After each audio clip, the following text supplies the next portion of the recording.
शुरू करते हैं अब सेक्शन 160 डे नंबर 11 पर। A person who is not a retiring director, my dear friend, नीचे उन्होंने बोल दिया नॉट अ रिटायरिंग डायरेक्टर, यानी ये सेक्शन रिटायरिंग डायरेक्टर पर नहीं लग रही है, यानी ये सेक्शन रिटायरिंग डायरेक्टर के रीअपॉइंटमेंट पे नहीं लग रही है। बहुत clear, this section is not applicable over the reappointment of retiring director. A person who is not a retiring director in terms of 152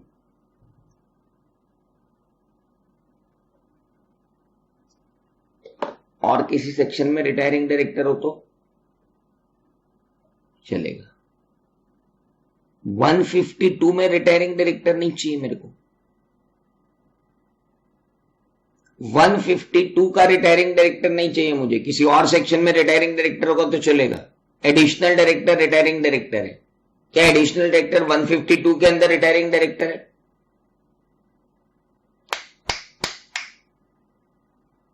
weather additional director who is retiring, is he retiring under section 152? No, he is not retiring under 152. He is retiring under 160 itself.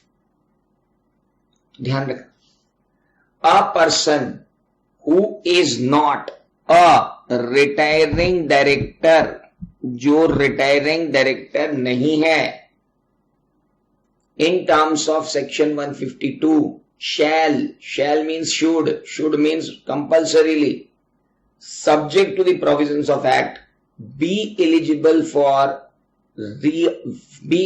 for appointment to the office of a director in any general meeting if he or some member intending to propose him as a director has not less than 14 days before the meeting left at registered office of the company a notice in writing under his hand signifying his candidature as a director, or as the case may be, the intention of such member to propose him as a candidate for that office, along with the deposit of rupees 1 lakh or such higher amount which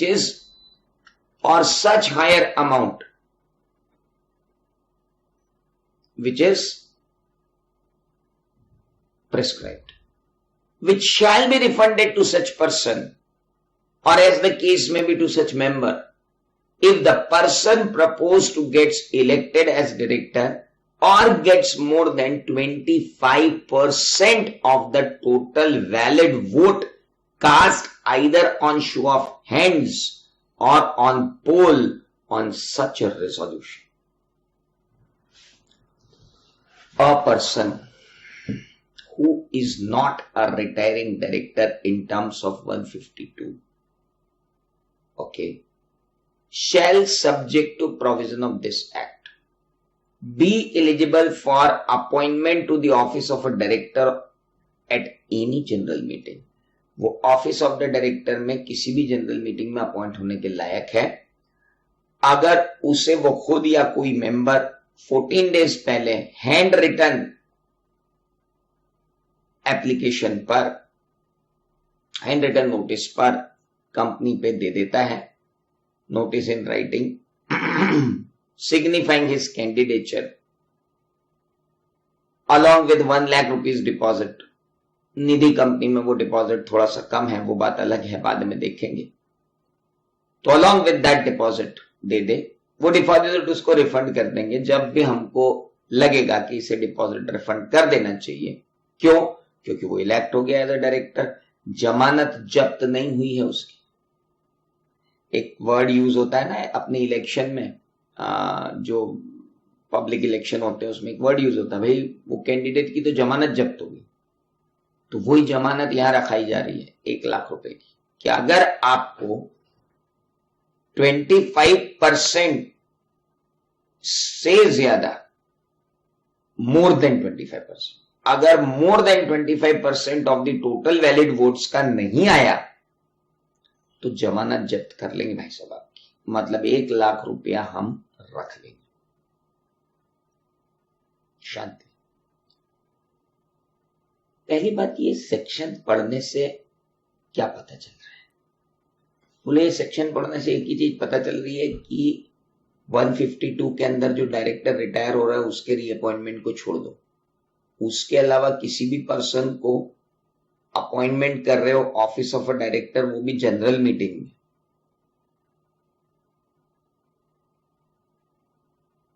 तो या तो वो खुद अपना candidature with 1 lakh rupees दे, या कोई member उसका candidature with 1 lakh rupees they 14 days पहले हैंड रिटन कंपनी के रजिस्टर्ड ऑफिस में। ओके, तो आओ जरा एक के बाद एक उठा के देखना चालू करते हैं आगे की चीज भी। Provided that requirement of deposit of amount shall not apply in case of appointment of an independent director or a director recommended by nomination and remuneration committee, if any, constituted under section 1 of 178, or a director recommended by board of director of the company in case of company not required to constitute nomination and remuneration committee. Wow. This requirement of deposit of amount of 1 lakh rupees will not be required in case of independent director or a director which is recommended by nomination remuneration committee under 178। अपन पढ़ेंगे nomination remuneration committee। और साथ में वो ये भी बोल रहे हैं कि nomination remuneration committee जो है वो तो अपनी जगह ठीक है, अगर उस कंपनी में nomination remuneration committee नहीं होती है लेकिन बोर्ड ऑफ डायरेक्टर खुद प्रपोज करते हैं कि यार इस बंदे को अपन डायरेक्टरशिप में लेके आना चाहते हैं, तो वहां भी नहीं लगेगा ये डिपॉजिट का, डिपॉजिट नहीं लगेगा, डिपॉजिट नहीं लगेगा। Requirement of deposit of amount is not required. 160 तो लगेगा, डोंट से सेक्शन 160 नहीं लगेगा,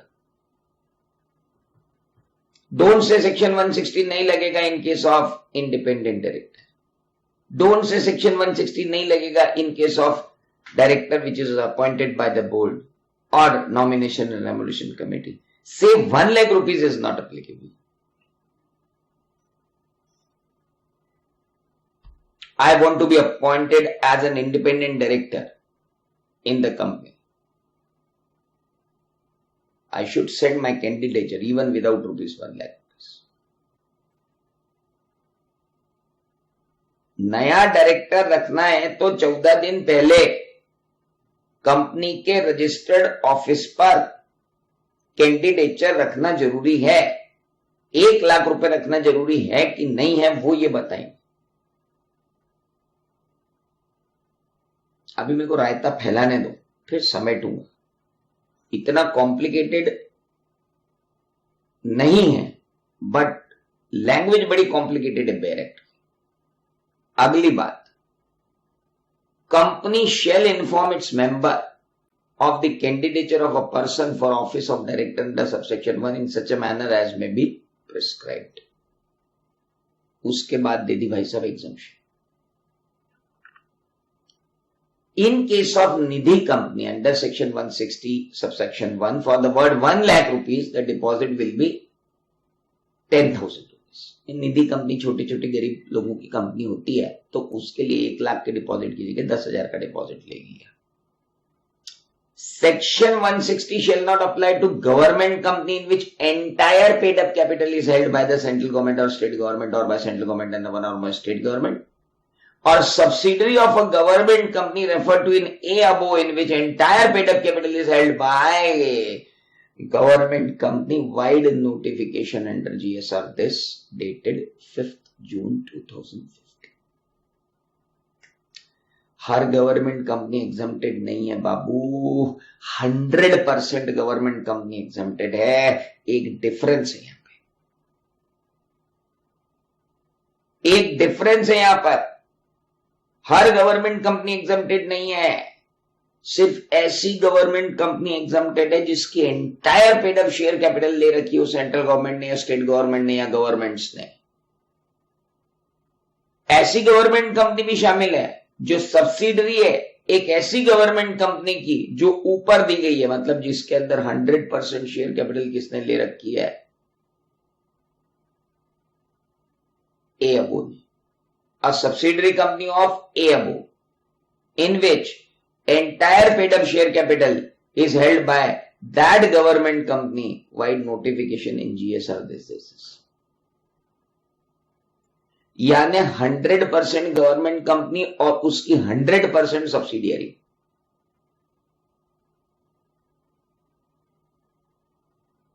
हंड्रेड परसेंट गवर्नमेंट कंपनी और उसकी 100% सब्सिडियरी को सेक्शन 160 ही अप्लाई नहीं हो रही। 1 लाख रुपए अप्लाई नहीं हो रहे, नहीं बोल रहा हूं, 160 सेक्शन ही अप्लाई नहीं हो रही। एक बात ध्यान रखना, सेक्शन 160 अप्लाई नहीं होना अलग बात है और 1 लाख रुपए अप्लाई होना अलग बात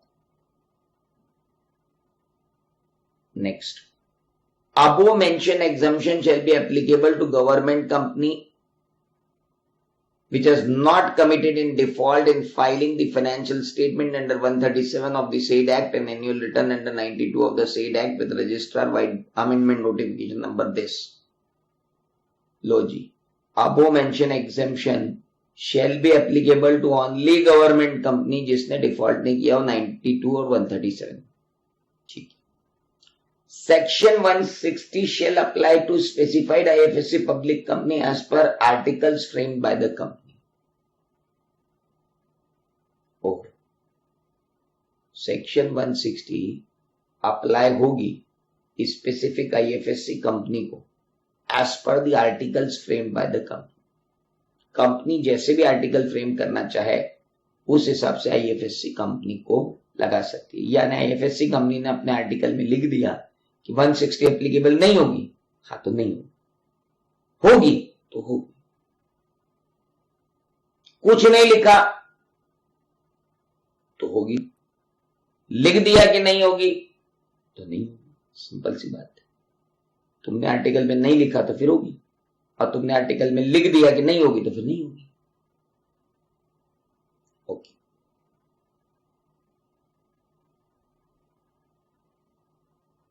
अभी चले जा रहे हैं सर एग्जम्पशन। सेक्शन से बढ़े तो उसके एग्जम्पशन।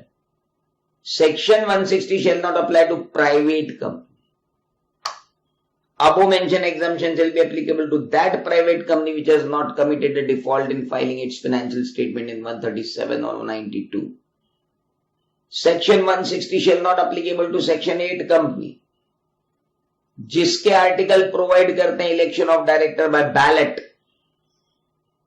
अगर आपकी सेक्शन 8 कंपनी है जिसमें election of director by ballot हो रहे तो उस पर भी 160 एप्लीकेबल नहीं। The above mentioned exception shall be applicable to Section 8 company which has not committed default in filing the financial statement, वही 92 and 137, and 160 shall not apply to specified public company as per the articles framed by the company। वो तो हमने देख ही लिया कि 60 apply नहीं होगा अगर specific public company means IFSC company as per articles framed by the company. जनवरी 2017 में आ गया। अभी 1 मिनट, साला एक तो कंपनी के एग्जम्पशन, दूसरे किन डायरेक्टर पे नहीं लगेगा उसका लफड़ा। इन दोनों लफड़ों के बीच में पड़ती है सेक्शन 160। 2 तरीके के लफड़े हैं सर यहां।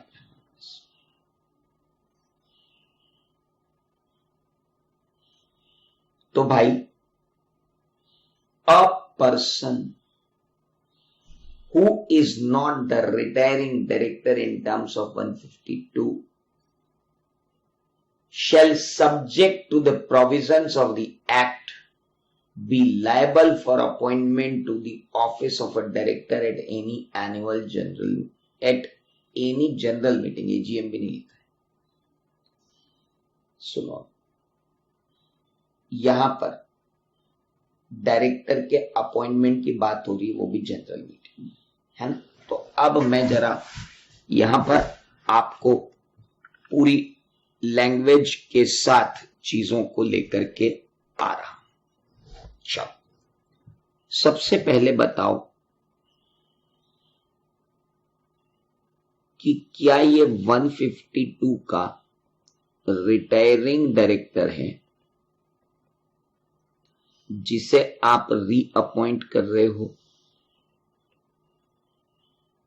Under section 152 subsection 7?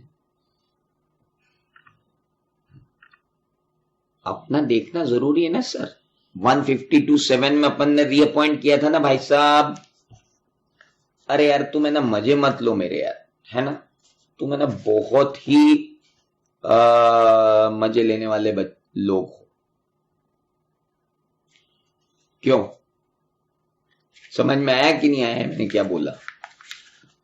चल, अब रीअपॉइंटमेंट तो यहां तो रूट क्लोज है सेक्शन 160 का। आपको सेक्शन 160 लगानी जरूरी नहीं है, ये बात तो आपको क्लियर हो गई। That no section 160 is applicable in case जब 152 सबसेक्शन 152 के अंदर डायरेक्टर का रीअपॉइंटमेंट कर रहे हैं। ये बात बिल्कुल क्लियर हो गई हमको। ओके, तो अब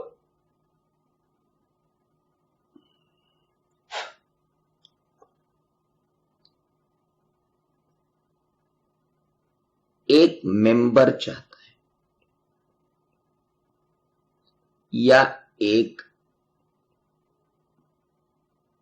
पर्सन चाहता है कि वो एक्स लिमिटेड में डायरेक्टर अपॉइंट हो जाए। ये पर्सन ये नहीं है, सॉरी, ये पर्सन जो है वो ये नहीं है जो 152 में रिटायर हुआ है। पर्सन अदर देन दैट, या तो ये पर्सन या तो ये मेंबर इस पर्सन का नाम लिखकर कंपनी में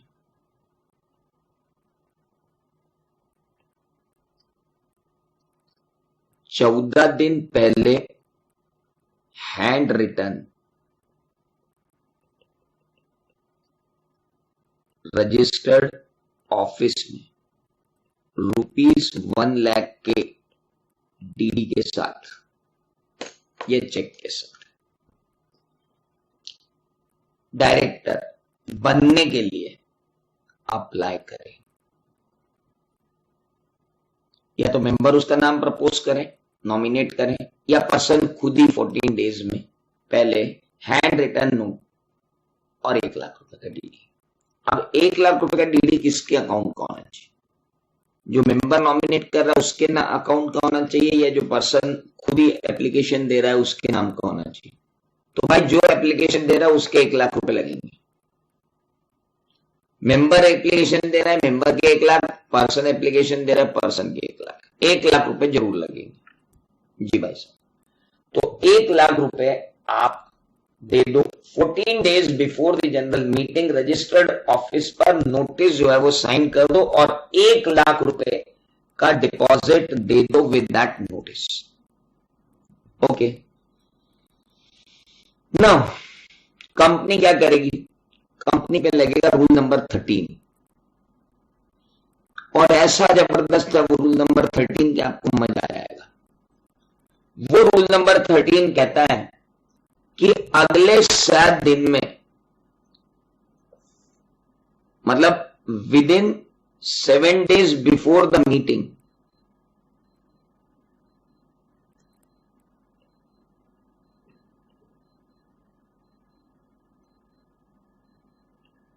सेवन डेज बिफोर मीटिंग, 7 दिन पहले, वो भी at least 7 days before the meeting company inform करेगी मेंबर्स को।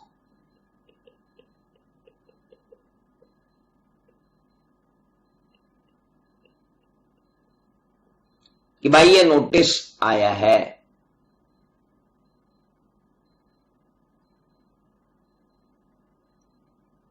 इंडिविजुअली इन्फॉर्म करेगी, ईमेल पे इन्फॉर्म करेगी, और अगर वेबसाइट है तो वेबसाइट पर रखेगी। वो तो करना ही है, पुट इट एट वेबसाइट। और अगर कंपनी को 7 दिन में इंडिविजुअल नोटिसेस ना भेजना हो, ईमेल पे ना भेजना हो, तो वर्नाकुलर न्यूज़पेपर में छपवा दो। ये मत करो, किस पे छाप दो? न्यूज़पेपर पे। न्यूज़पेपर एक हिंदी का दे दो, और हिंदी मतलब लोकल लैंग्वेज का दे दो, और एक इंग्लिश दे दो।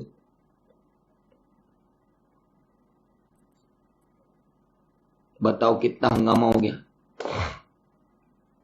लोकल लैंग्वेज का दे दो या इंग्लिश के एक पेपर में एडवर्टाइजमेंट दे दो, तो वो 7 दिन पहले जो तुमको भेजना था वो नहीं लगेगी।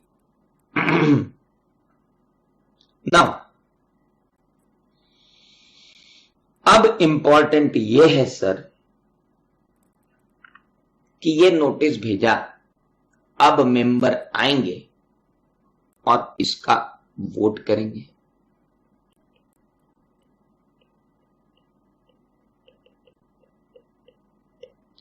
मेंबर आकर वोट करेंगे तो 3 सिचुएशन होंगी। मेंबर ने आकर के वोट किया तो there will be 3 situations my dear. Member ने आके वोट किया तो पहली सिचुएशन होगी कि डायरेक्टर इलेक्टेड हो गया। दूसरी सिचुएशन होगी नॉट इलेक्टेड बट गॉट 25% से ज्यादा का वोट। और तीसरा not elected and got less than 25% और इक्वल टू 25% वोट्स। अगर इलेक्ट हो गया तो जी कोई दिक्कत नहीं है। जैसे ही इलेक्ट हुआ उसको उसका पैसा रिफंड कर दिया जाएगा, या उस मेंबर को उसका पैसा रिफंड कर दिया जाएगा। जिसने भी 1 लाख रुपए लगाए थे उसको उसका पैसा रिफंड कर दिया जाएगा। इलेक्ट तो नहीं हुआ लेकिन मोर देन 25% वोट तो आ गए थे, मतलब बंदे में बात थी। तो बंदे में अगर बात थी तो भाई चलो 1 लाख रुपया इसका वापस कर दिया जाए। और अगर इलेक्ट नहीं हुआ और लेस देन और इक्वल टू 25% वोट्स आए तो भाई साहब नमस्ते, आप 1 लाख रुपया आपका जब्त हो गया, बात खत्म। बात छोटी सी। कोई भी बंदा, अभी ये दूसरा चरण था इसको समझाने का, कि मैंने पूरी प्रोसीजर भी बता दी आपको और ये भी हो गया, लेकिन लॉजिक अभी भी नहीं समझा अपन ने इसका। अब लॉजिक पे आएंगे। लॉजिक हमने अभी भी नहीं समझा इसके, आत्मा तो हमने पकड़ी नहीं है सेक्शन की। अभी तो सेक्शन एक बार पढ़ा और पढ़ने के बाद लिख लिया। तो अब तक क्या समझा कि किसी जनरल मीटिंग में 152 के रिटायरिंग डायरेक्टर के अलावा कोई डायरेक्टर अगर आना चाहता है तो आने का रास्ता एक ही है, रूट 160 पकड़ो और आ जाओ। रूट 160 पकड़ के आने के लिए आपको या तो कोई मेंबर नॉमिनेट करे या आप स्वयं अपने आप को नॉमिनेट करो 1 लाख रुपए के डिमांड ड्राफ्ट के साथ 14 दिन पहले जनरल मीटिंग के, कम से कम 14 दिन पहले। उसके बाद कंपनी की ड्यूटी बनती है कि कम से कम 7 दिन पहले आपके इस महान निर्णय की सबको कम्युनिकेशन की जाए, मेंबर्स को, या इंडिविजुअली नोटिस भेजे जाए, ईमेल पे नोटिस भेजे जाए, जो रजिस्टर्ड ईमेल एड्रेस है उन पे नोटिस भेजे जाए, वेबसाइट पे होस्ट किया जाए, ना हमको 7 दिन ये इंडिविजुअल नोटिस नहीं भेजना ईमेल पे, तो कोई बात नहीं, आप न्यूज़पेपर पर छाप दो, लेकिन वेबसाइट पे तो आपको देनी पड़ेगा अगर आपकी कंपनी की वेबसाइट है तो। नहीं तो न्यूज़पेपर पे कर दो, no problem at all, go with the newspaper, क्या दिक्कत है। न्यूज़पेपर पर जाओ, एडवर्टाइजमेंट दे दो और सुनो मेंबर, तुम अगर इलेक्ट हो गए तो तुम्हारे पैसे वापस, या जिस मेंबर ने प्रपोज किया था उसके पैसे वापस।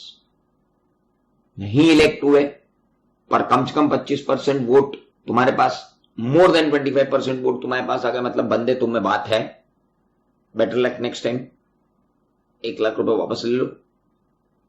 यार तुम फोकट ही आ गए थे हैं, 25% वोट तुम्हारे फेवर में नहीं गिरे और तुम चले थे डायरेक्टर बनने, जमानत जब्त हो गई भाई साहब आपकी 1 लाख रुपए या उस मेंबर की जमानत जब्त है। Thank you. अब बात आती है कि ये 1 लाख रुपए के डिपॉजिट की बात क्या है। अब ध्यान से सुनना मेरी बात, लॉजिकली बहुत समझ में आएगा, बहुत क्लियर। यार एक डायरेक्टर जो है ना वो अपॉइंट हो रहा है,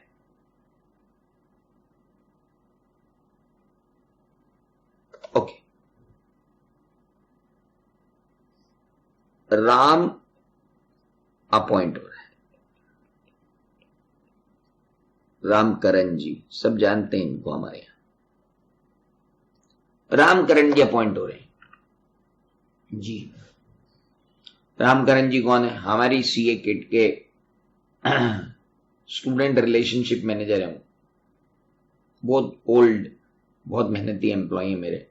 कितने, मेरे ख्याल है 10 साल तो हो गए जब से मैंने पेन ड्राइव चालू किया है, बार 2012 से he is with me only, and he is not from the commerce field but doing excellent job.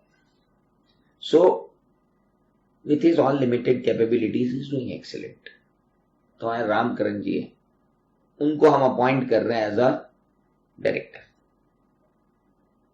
Ramkaran ji को डायरेक्टर की तरह अपॉइंट करना है, कहां? कंपनी में, एक्स लिमिटेड में। पहली बात बताओ रामकरण जी, आप पहले रिटायरिंग डायरेक्टर तो नहीं हो ना? मैं रिटायरिंग डायरेक्टर नहीं हूं अंडर सेक्शन 152। अच्छा, तो आए कहां से? मुझे बोर्ड ऑफ डायरेक्टर्स ने चुना है।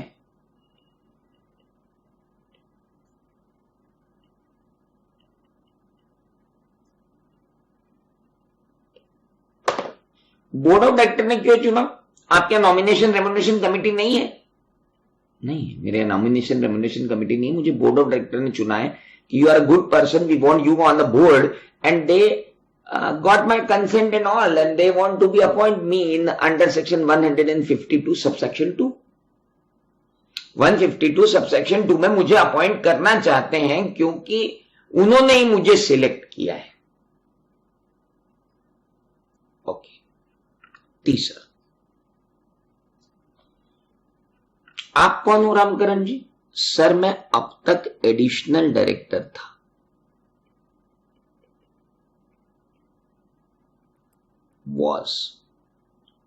मैं अब तक एडिशनल डायरेक्टर था।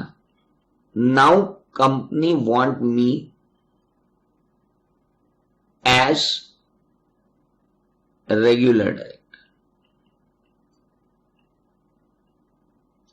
कंपनी चाह रही है जी मैं रेगुलर डायरेक्टर बन जाऊं।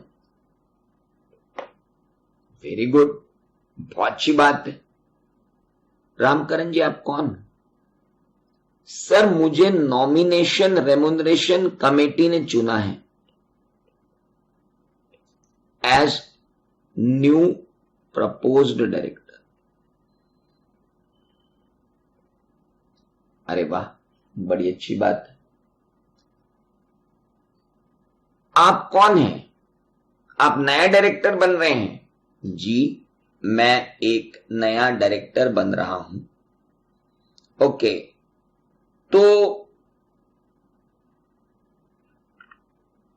आप क्या हो? सर मैं इंडिपेंडेंट डायरेक्टर बनने आया हूं।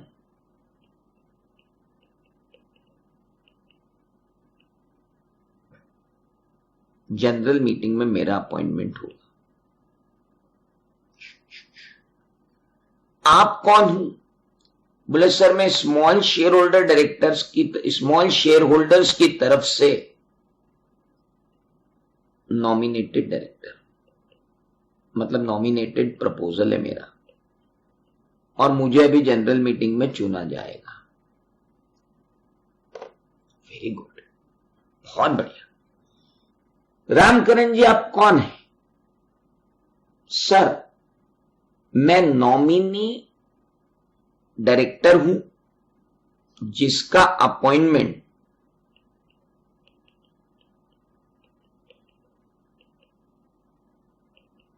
Proposed appointment bye LIC, life insurance corporation का की तरफ से मैं नॉमिनेटेड डायरेक्टर, क्योंकि इस कंपनी में लग रहा है। बहुत बढ़िया, गुड गुड। आप कौन हैं? Sir my approval is being made cause I am director who appointed as to fill casual vacancy। मेरा अपॉइंटमेंट सेक्शन 161 सबसेक्शन 4 में हो रहा है। जनरल मीटिंग अभी अप्रूव कर रही है मेरे को, बोर्ड ने अपॉइंट कर दिया है। General meeting is approving me and my appointment. यार रामकरण जी आप कौन हो? आपको कौन प्रपोज कर रहा है? आप आए कैसे हो डायरेक्टर बनने के लिए? सर मैं ना, my dream to become director in X Limited since my childhood।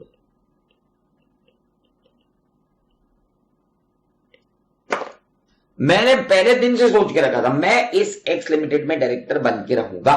मेरा चाइल्डहुड ड्रीम है। मैं आया हूं ना, मैं शेयर होल्डर हूं इस कंपनी का, ना मैं कुछ हूं, मैं तो आया डायरेक्टर बनने।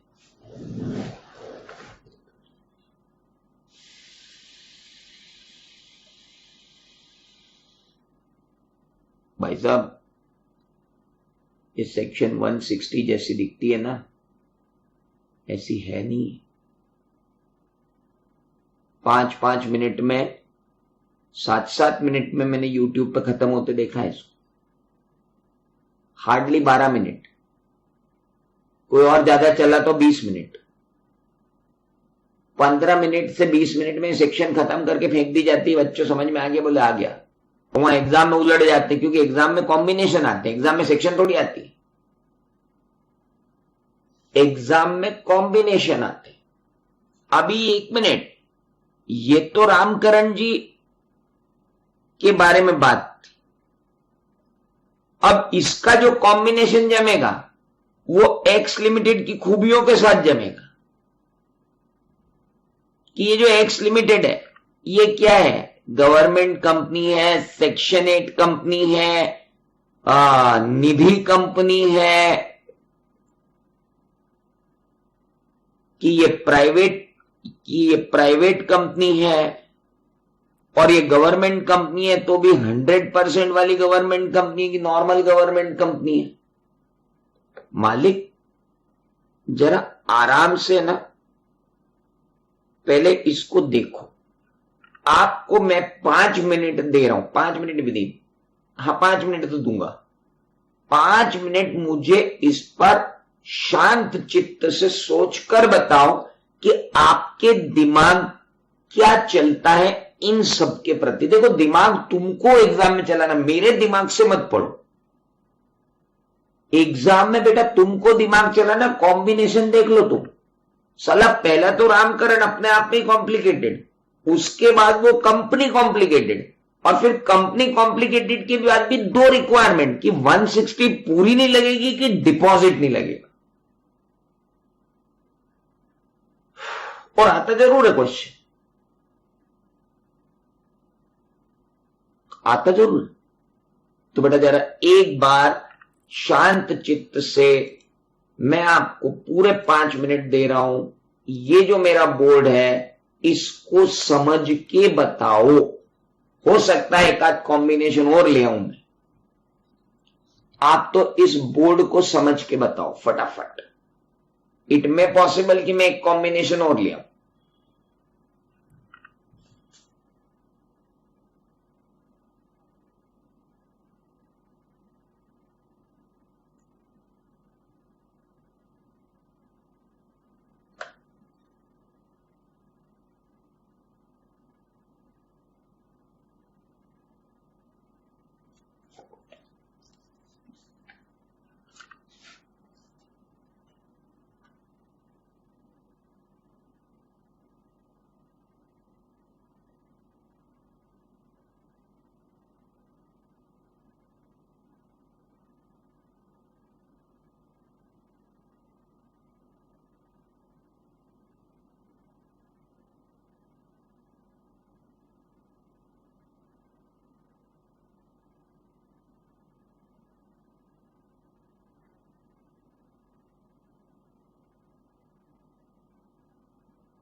लगा रहे हो दिमाग?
हो गया?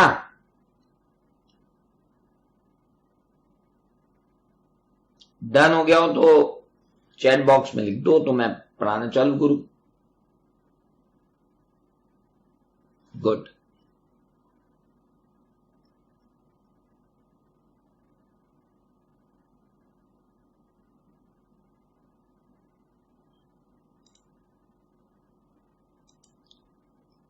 ऐसा बच्चों की सेंसेशन के साथ पढ़ाना हो ना, 160 को इंटरटेनमेंट के हिसाब से पढ़ाना हो, तो मैं कहां से चालू करता मालूम?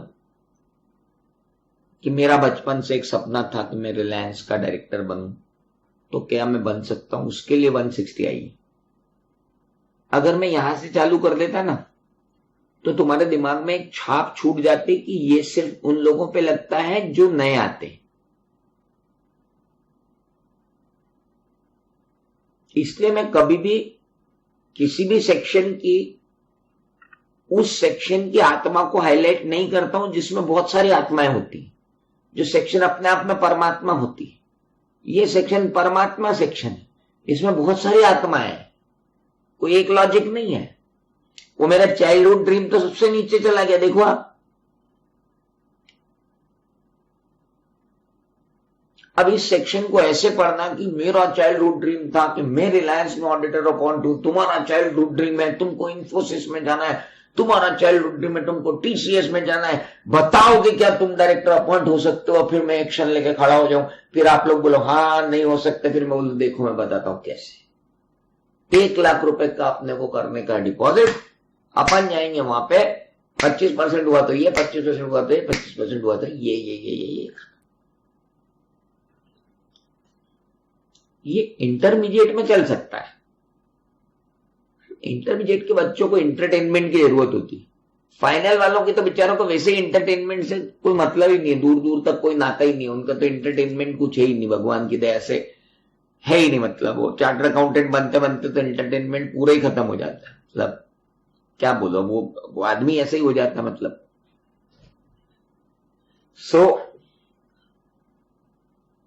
कल मैं इंटरमीडिएट को पढ़ा रहा था, तो एक आध किसी बच्चे ने पूछ लिया कि sir auditor, remuneration of auditor पढ़ा रहा था, तो एक बच्चे ने पूछ लिया, बोले सर वो रेम्यूनरेशन कितना होता है?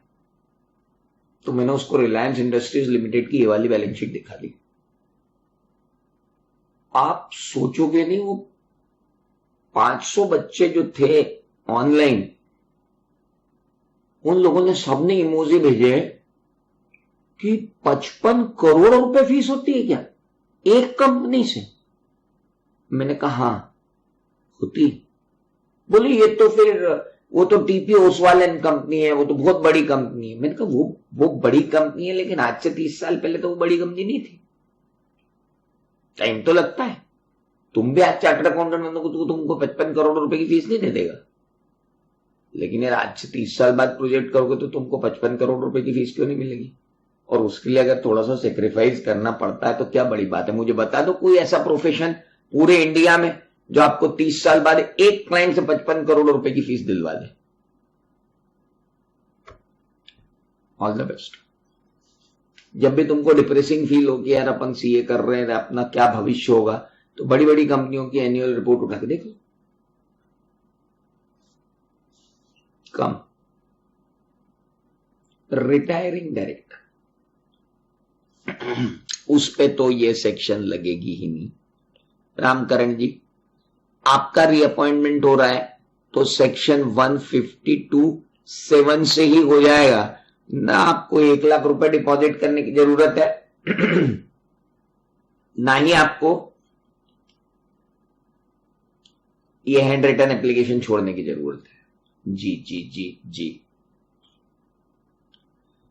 सर, बोर्ड ऑफ डायरेक्टर्स ने अपॉइंट कर रहे हैं कि अगली जनरल मीटिंग में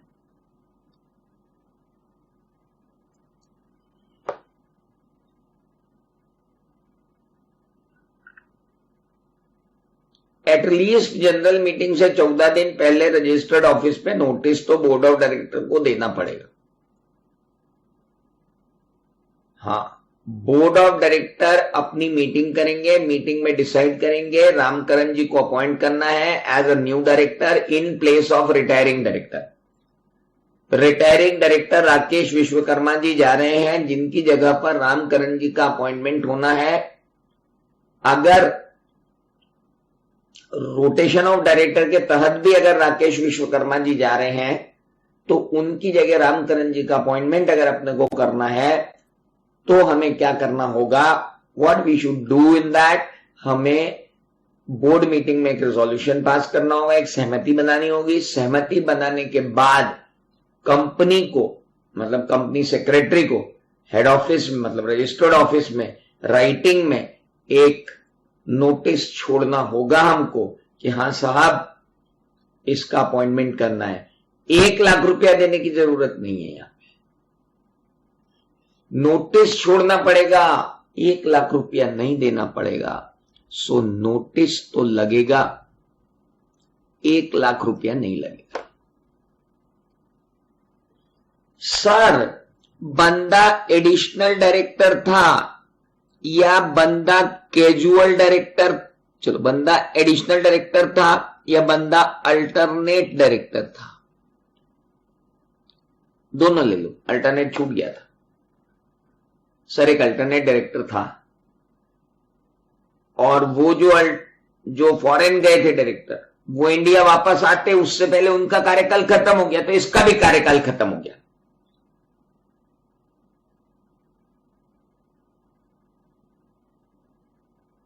ओके, उनका कार्यकाल खत्म हो गया तो इसका कार्यकाल भी खत्म हो गया। अच्छा, तो अब इसको हम रेगुलर डायरेक्टर की तरह अपॉइंट करना चाहते हैं। गुड, तुम इसे रेगुलर डायरेक्टर की तरह अपॉइंट करना चाहते हो। हाँ, मतलब ये वो डायरेक्टर नहीं जो रिटायर हो रहा 152 के अंदर बाय रोटेशन। ओके, अच्छा एक बात, ये retiring director in terms of 152 का मतलब क्या सिर्फ रोटेशन से रिटायर होने वाले डायरेक्टर ही है?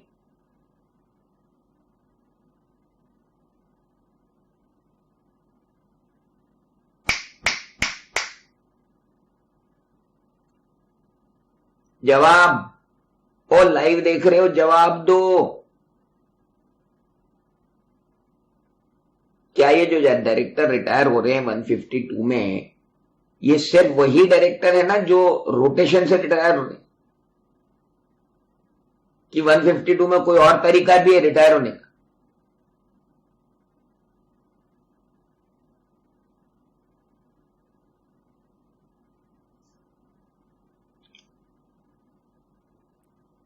Mind it very carefully.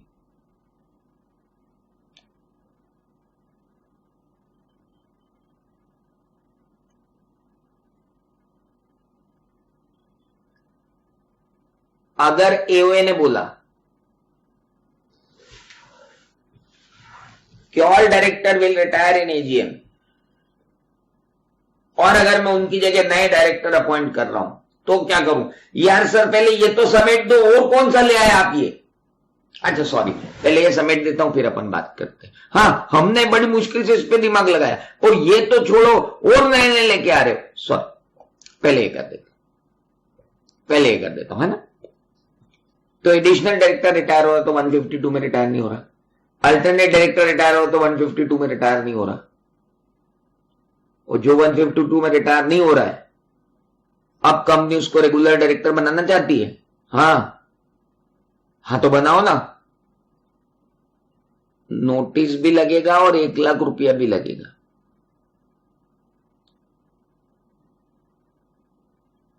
Propose किसने किया पहले बता दो। अगर उसका नाम बोर्ड ऑफ डायरेक्टर प्रपोज करे तो फिर 1 लाख रुपया नहीं लगेगा, नोटिस लगेगा। और वो खुद ही आ रहा है कि मैं तो बनना चाहता हूं, भाई तू आएगा तो 1 लाख रुपया लेके आइयो।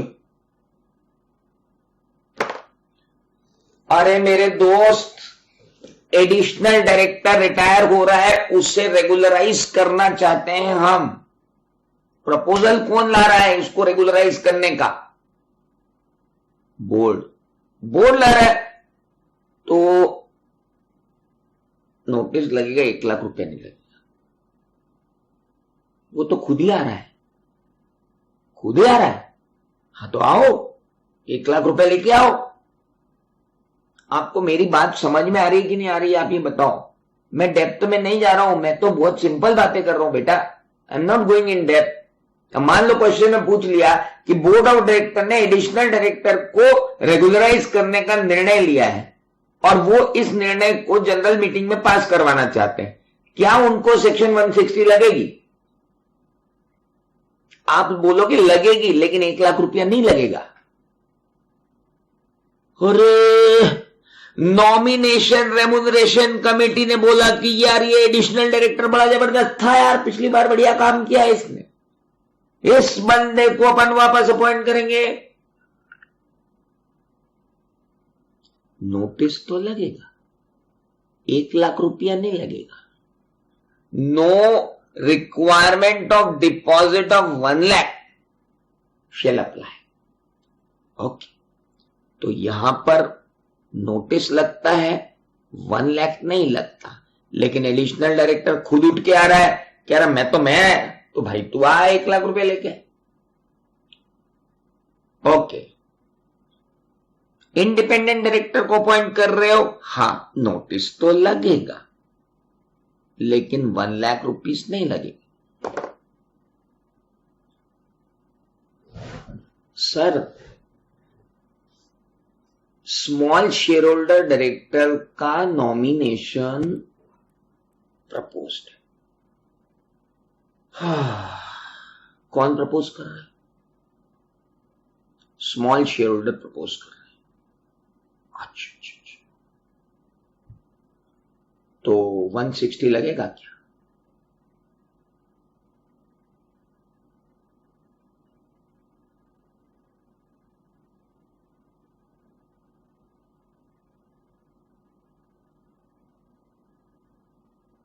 अरे भाई एसएसडी का तो बता दो।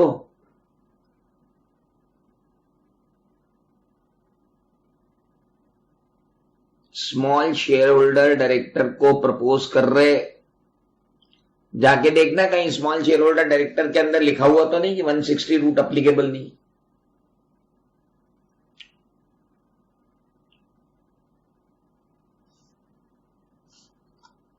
नहीं लगेगा। कौन बोल रहा नहीं लगेगा? नैन्सी, क्यों नहीं लगेगा बेटा?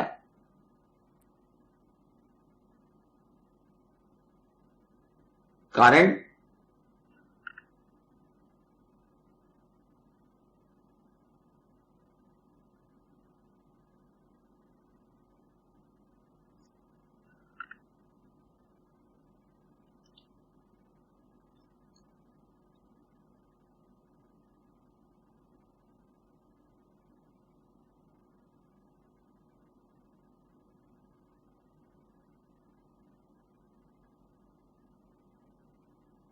कारण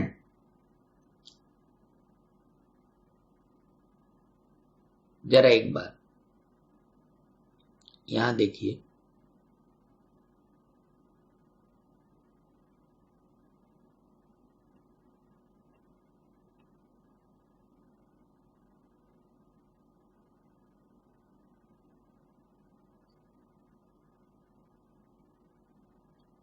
subject to the provisions of this act.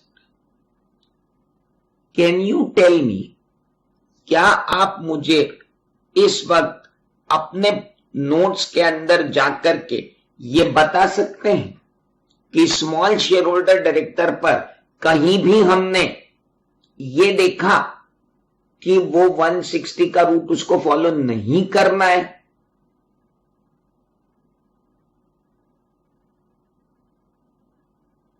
तो क्या small share holder director propose होकर आएगा तो उसको 1 लाख रुपया लगेगा?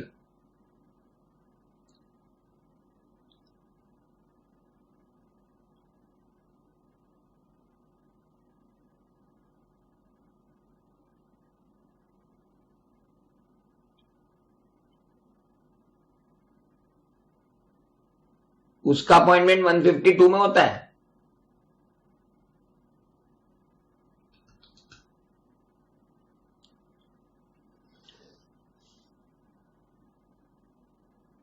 पहली बात तो वो रिटायरिंग डायरेक्टर है ही नहीं, है ना, तो उस पर तो 160 लगनी चाहिए। अब स्मॉल शेयर होल्डर डायरेक्टर पे क्या सेक्शन 160 एप्लीकेबल होगी? बाकी लोग क्या कहते हैं, मतलब सिर्फ एक दो लोग ही सोच रहे हैं, ऐसा क्यों?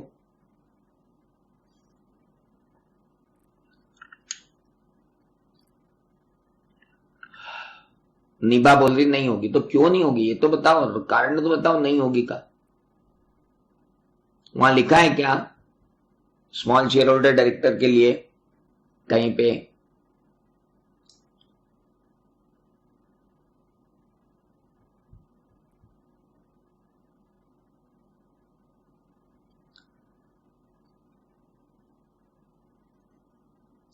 फॉर द टाइम बीइंग,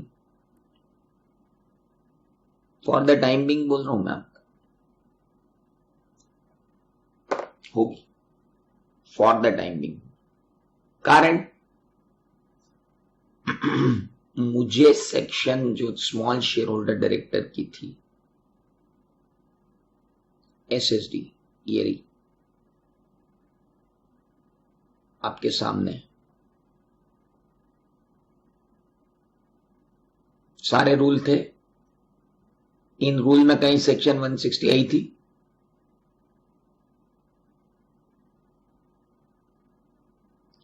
अगर वो इंडिपेंडेंट डायरेक्टर कंसीडर हुआ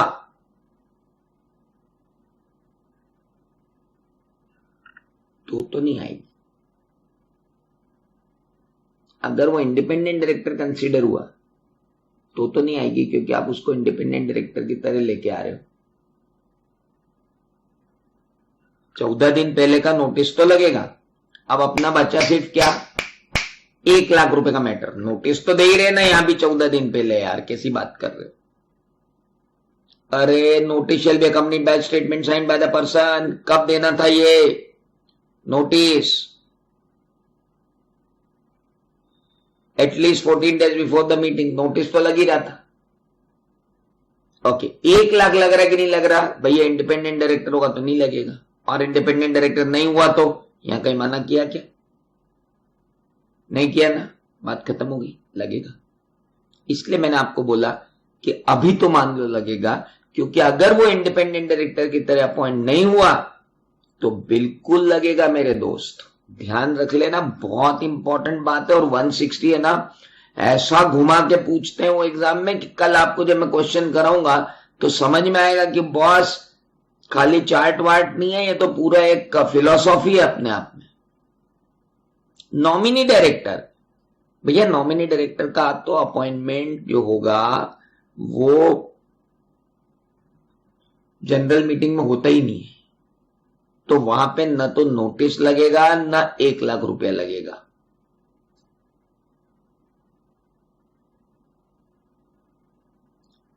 my approval is being made cause in director who appointed to fill the vacancy. मुझे कैजुअल वैकेंसी वाला डायरेक्टर की तरह से अपॉइंट किया गया था, अब वो कार्यकाल खत्म हो गया है और मैं नया डायरेक्टर अपॉइंट होना चाहता हूं, तो भाई तेरा अपॉइंटमेंट और रिटायरमेंट तो 164 के हिसाब से, you are retiring director other than 152, you are reappointing not by rotation, है ना? तो तुम्हारा अपॉइंटमेंट 161(4) के हिसाब से तुम्हारा रिटायरमेंट हो रहा है, तुम्हारा रिटायरमेंट 152(2) के हिसाब से नहीं हो रहा है। जब तुम्हारा रिटायरमेंट 161(4) के हिसाब से हो रहा है तो तुम पे 160 लगेगी लगेगी लगेगी। मेरा तो ड्रीम था,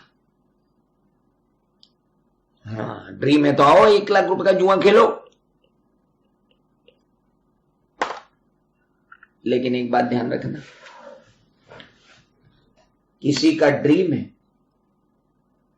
कोई कैजुअल डायरेक्टर है, कोई नॉमिनी डायरेक्टर, कोई स्मॉल शेयर होल्डर, सॉरी कोई, अच्छा 1 मिनट, स्मॉल शेयर होल्डर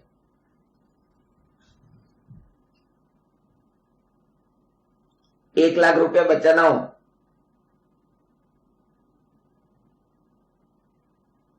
तो स्मॉल शेयर होल्डर डायरेक्टर को कंपनी अगर सुओ मोटू अपॉइंट कर रही है और बोर्ड अपॉइंट कर रहा है तो फिर ये 1 लाख रुपए और वो नहीं लगेगा, ध्यान रखना, क्योंकि suo motu company small share holder को अपॉइंट कर रही है तो बोर्ड डिसीजन ले रहा है। तो एसएसडी को 160 लगेगा कि नहीं लगेगा, ये क्वेश्चन है अपने आप में भयंकर है।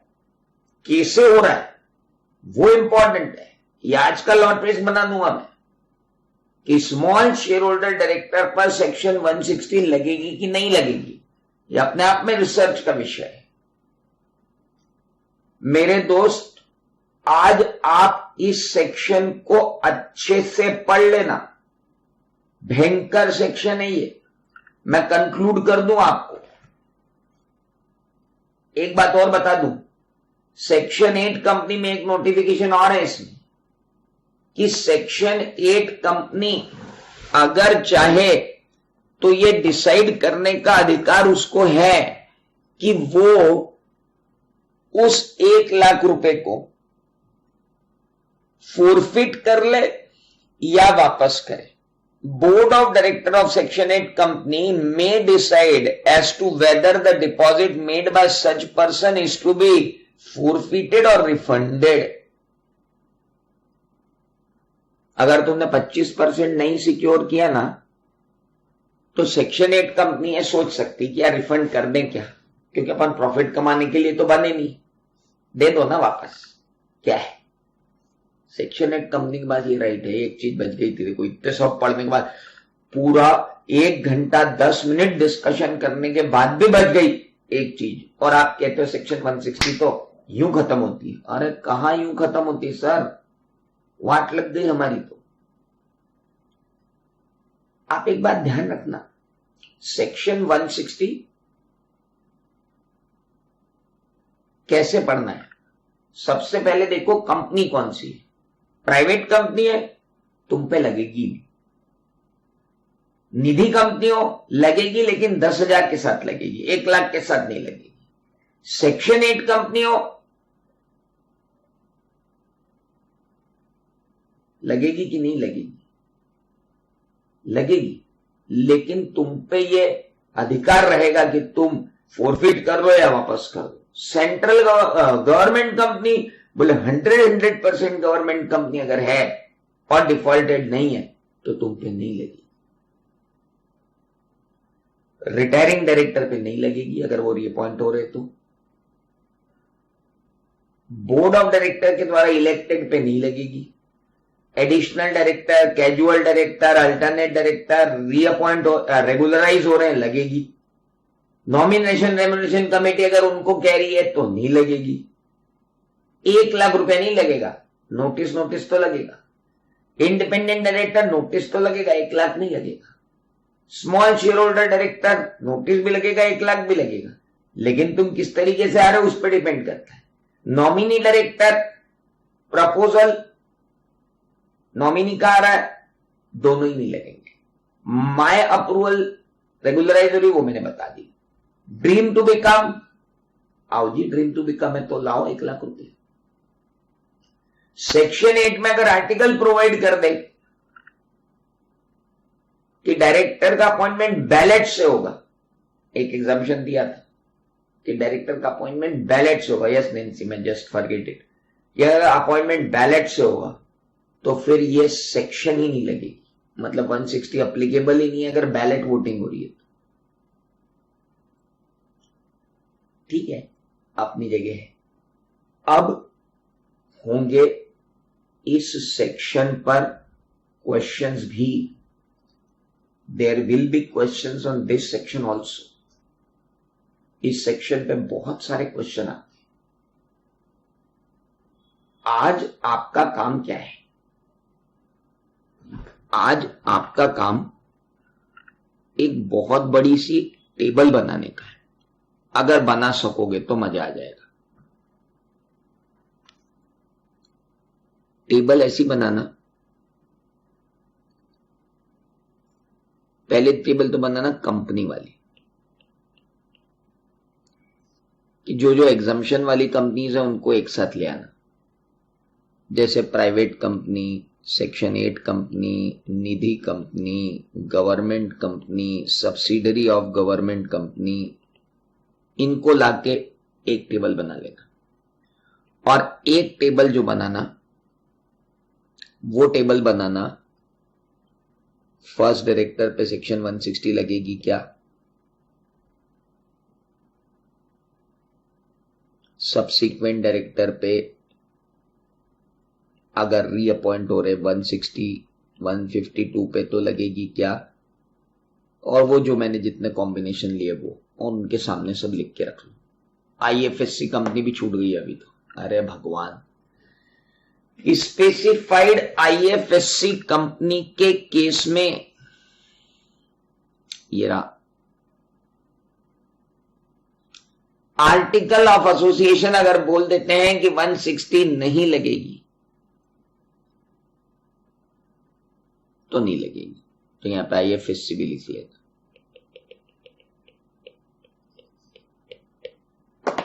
मेरे पढ़ाने के बाद भी आपको पढ़ना पड़ेगी इस सेक्शन। ये सेक्शन इतनी पगली है कि मेरे इतना पढ़ाने के बाद भी आपको इसकी क्रिस्टल क्लैरिटी आज जी अभी लेके रखनी है। आधा घंटा और खाएगी अभी आपकी सेक्शन।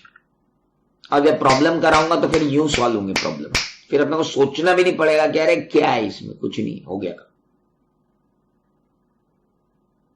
तो मेरे दोस्त, ये थी आपकी सेक्शन 160 जिसे कहा जाता है रूट 160।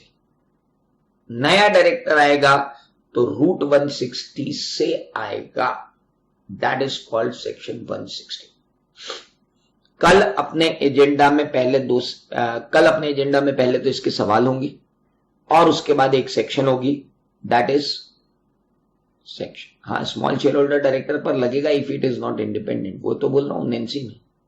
लेकिन अगर एसएसडी को सुओ मोटो अपॉइंट कर लिया तो 1 लाख रुपया नहीं लगेगा।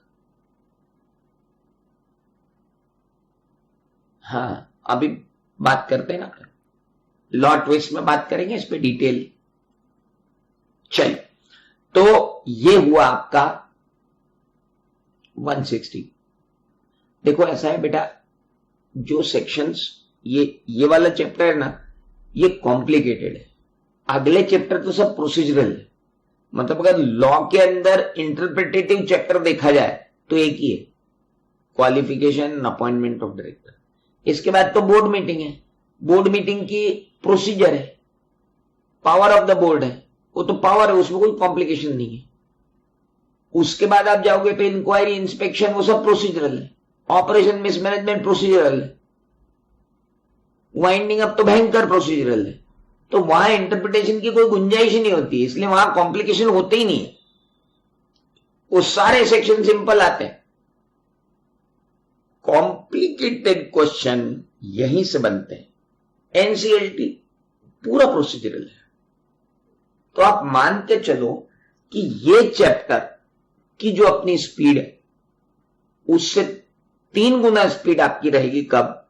When you are in other chapters. तो आप बिल्कुल ये मत सोचना कि अरे एक दिन में एक सेक्शन कर रहे हैं, तो भैया वो सेक्शन भी तो देखो कैसी है, और फिर क्वेश्चन का लेवल को जो पूछ रहे, पागल बना के रखा हुआ है। तो करना ही पड़ेगा इसको तो इतने टेक्निकली। तो अब बढ़ते हैं अपन कल on this particular section, in this particular section कल पूरे प्रॉब्लम्स करेंगे और उसके बाद आगे बढ़ेंगे with some exceptions also. Thank you.